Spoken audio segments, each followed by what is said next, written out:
I nearly called you. You know what I'm talking about. But no, I'm not going to do it. This is Alex Crook's time. Over to you, Crookie. Are you committed to being nice to me? It's hurting me. I'm struggling. Is that what you're saying? I'm struggling. There's still time. Yeah, I'm struggling.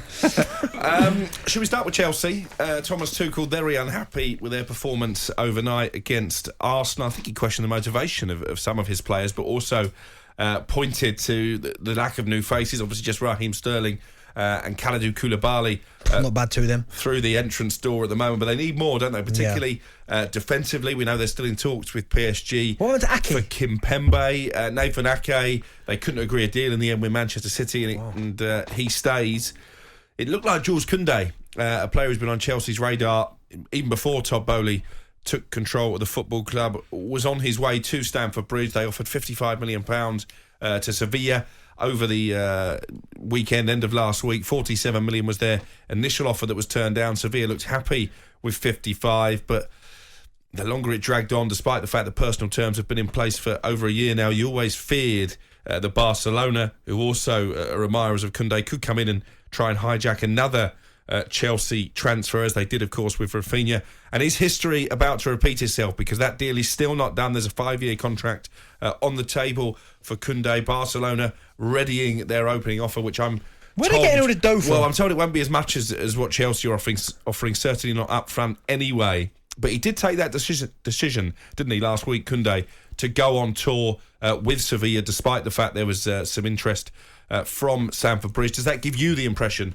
Darren Ambrose, that maybe Barcelona would be his preferred option? It seems that way, yeah. It seems. And why they're accepting a lower offer, I don't know. Whether there's add-ons on that deal, I don't know why they're accepting that. I think go to Chelsea. That's what I say. I know Barcelona, and I said this. I had this chat with Andy Goldstein the other day, and it was who would be your preferred choice. I said Real Madrid out of anyone, just because of the Galacticos and history. So I understand Lewandowski as well. He picked Barcelona over potentially a move to the Premier League. Who knows? But if it's been agreed, I think he'll slot straight into Chelsea's side as well. I think they've got fantastic defence at the moment. He would perfectly fit into that side as well.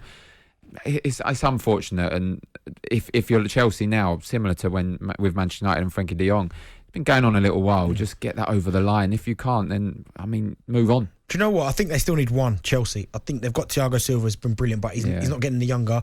They've got Koulibaly. I know Trevor Chalobah has done really well very good. recently. Keep an eye out for Levi Colwill as well, because he's a player who's attracting interest from elsewhere in the Premier League. We know Reece James can play that third centre-half, because we know he likes to play a 3, but if they can get one more in, then I think they'll be that defensively. I think they'll be it's set. not concentrate on the forward line potentially. Chelsea. Yeah, I think everyone signing number 9s will obviously talk about that, but they seem to be happy to go into the season without one at the moment. Havertz for me isn't a number 9. I think he's a great player. I think he's going to play there though. It seems that way. We know Sterling can play there, but if you look at everyone else's business signing these centre forwards, I think maybe they should as well. Do you not understand? Why have they not brought Brozier back?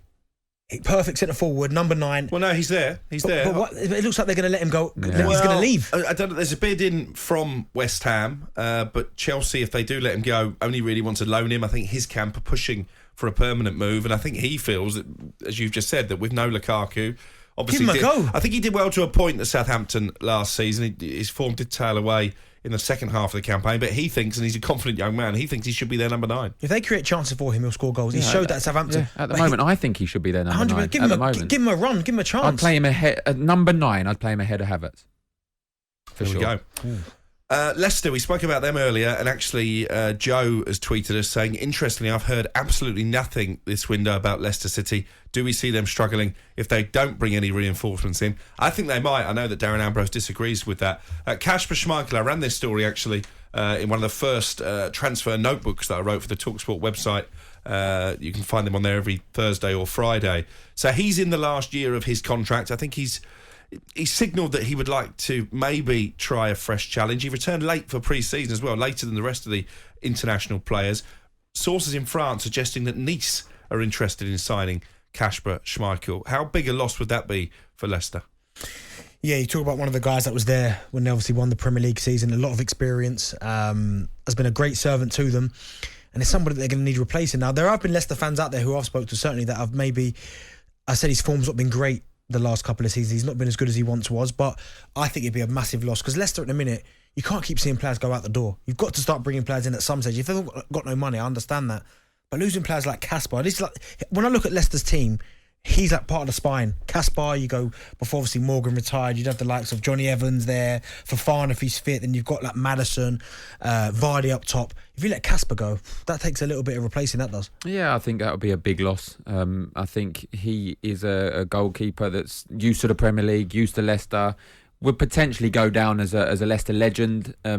I think he will go down as a Leicester legend. Yeah, I think he should stay but if he needs to do a bit more, as Benty said. They concede a lot from set plays, and initially, if you're the goalkeeper, you have to take command of your box. And I think 21 goals maybe in the Premier League from set plays, so he needs to do a little bit more, but stick around. He's 36 in November, so this would be the last move of his career. And Nice, interestingly, are going to be in the Conference League next season, so it would be European football as well. And I think he really enjoyed Leicester's recent European adventures. I said we speak about a former teammate, a pal of Darren Ambrose, Wilfried Zaha, who we've had in the boot room before, gave us a really interesting insight actually last season into life under Patrick Vieira. You got the impression then that he was quite happy to stay at Selhurst Park because he's one of those players who seems to get linked with a move away every summer. He too, like Schmeichel, only has a year left on his contract. At the moment, we're not hearing too many noises about extending that deal.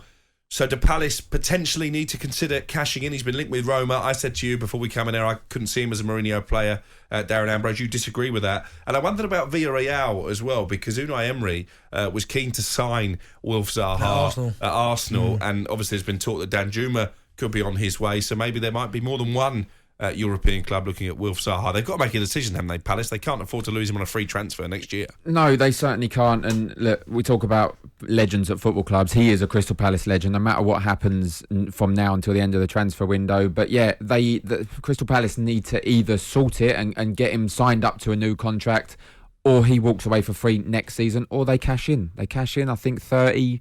If you look at potentially who's gone with a year left, Sterling, players like that, I think 30 to 40 million would potentially let him walk out the door of Crystal Palace. I think they've got Eze, who's come back from that serious Achilles injury, Elise, who's fantastic as well. I think so.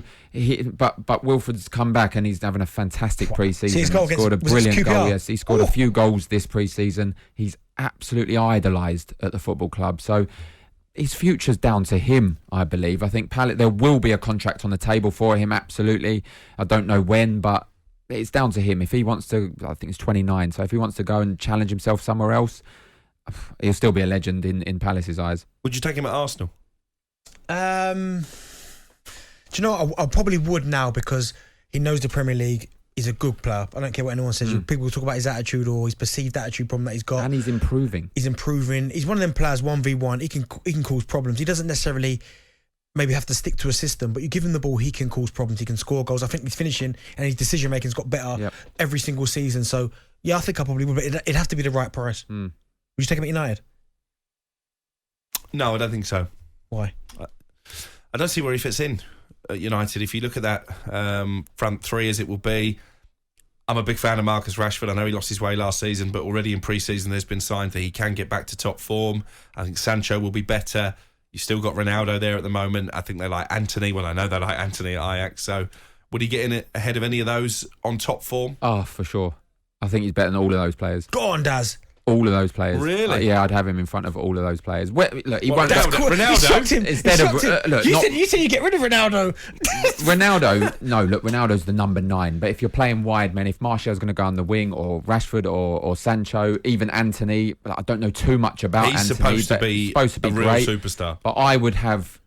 Currently, I'd have Wilfried over all of those players, but look, he's not going to go back to Manchester. No, absolutely not. Look, we play together. Look, we're not best buddies. We play together, and I speak very highly of him because I know what a good player he is.